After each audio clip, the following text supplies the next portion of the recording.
উত্তর আফ্রিকার স্প্যানিশ ছিটমহল সিউটায় তৈরি হয়েছে তীব্র মানবিক ও নিরাপত্তা সংকট। গত এক সপ্তাহে মরক্কো উপকূল থেকে সাঁতরে ও নৌকায় চড়ে অন্তত ১,৫০০ অভিবাসন প্রত্যাশী সিউটায় প্রবেশ করেছে। পরিস্থিতি নিয়ন্ত্রণে অঞ্চলটিতে বিপুল সংখ্যক পুলিশ মোতায়েন করা হয়েছে। ফারো টিভি ও স্প্যানিশ টিভির সরাসরি ফুটেজে দেখা যায় ওয়েটস্যুট পরা ও ওয়াটার টিউবে ভেসে একের পর এক অভিবাসন প্রত্যাশী সমুদ্র পাড়ি দিয়ে সিউটার তারাজাল তীরে পৌঁছাচ্ছেন। এদের মধ্যে অনেকেই আনন্দে চিৎকার করে এবং লং লিভ স্পেন স্লোগান দিয়ে পানি থেকে তীরে উঠে আসেন।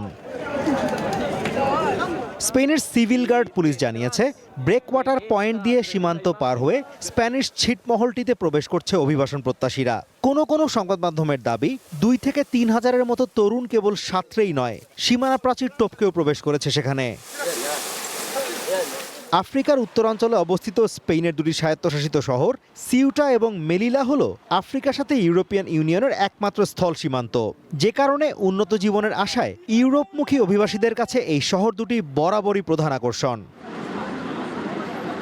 সিউটার আঞ্চলিক নেতা হুয়ান জেসুস ভিভাস সতর্ক করে বলেছেন, বর্তমানে প্রতিদিন গড়ে ৩০০ জন করে মানুষ প্রবেশ করছে।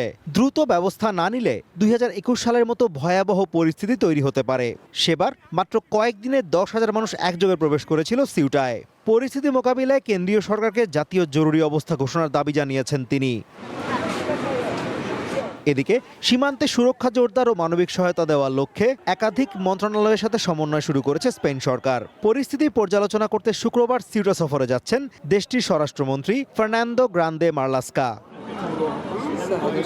Azimur Rashid Kanak, one international desk.